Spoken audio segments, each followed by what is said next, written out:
Hello friends, Hindi ज्ञान Ganga channel में आप सभी का स्वागत है।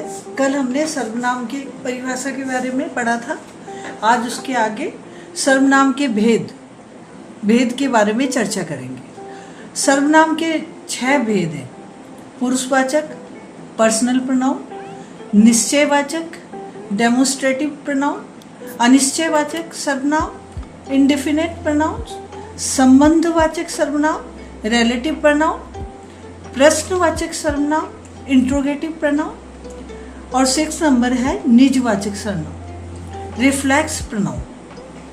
अब सबसे पहले हम पुरुषवाचक सर्वनाम के बारे में देखेंगे कि पुरुषवाचक सर्वनाम किसे कहते हैं। जो सर्वनाम बोलने वाले, सुनने वाले और शेष अन्य सभी के लिए प्रयुक्त होते हैं उन्हें पुरुषवाचक सर्वनाम कहते हैं। जैसे मैं, तू, वह। पुरुषवाचक सर्वनाम पुरुष 3 हैं। पहला है उत्तम पुरुष, दूसरा मध्यम पुरुष और तीसरा अन्य पुरुष। उत्तम पुरुष फर्स्ट पर्सन। बोलने वाला अपने लिए जिस सर्वनाम का प्रयोग करता है वह उत्तम पुरुष कहलाता है। जैसे मैं, हम और इनके रूप। मध्यम पुरुष सेकंड पर्सन।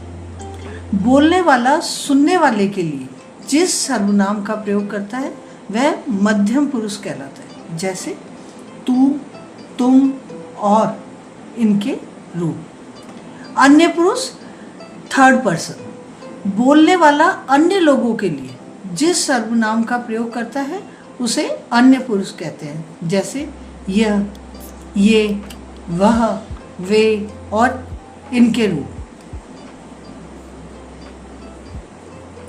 दूसरा है निश्चयवाचक सर्वनाम। जिन सर्वनामों से किसी संज्ञा के प्रति निश्चय प्रकट होता है उन्हें निश्चयवाचक सर्वनाम कहते हैं। जैसे यह, यही, वह, वही, इसी, उसी आदि।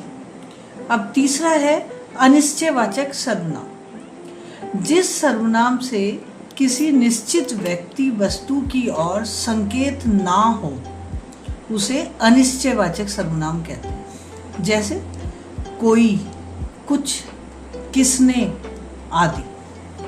अब अगला है संबंधवाचक सर्वनाम। संबंधवाचक से जैसे नाम से ही पता चल रहा है, संबंध बताने वाले। संबंध बताने वाले सर्वनाम संबंधवाचक सर्वनाम कहलाते हैं। ये सर्वनाम प्राय वाक्यों अथवा उपवाक्यों का परस्पर संबंध स्थापित करते हैं, इसलिए ये सर्वनाम सदा 2 होते हैं। जैसे जो, सो, जिसने, उसने आदि।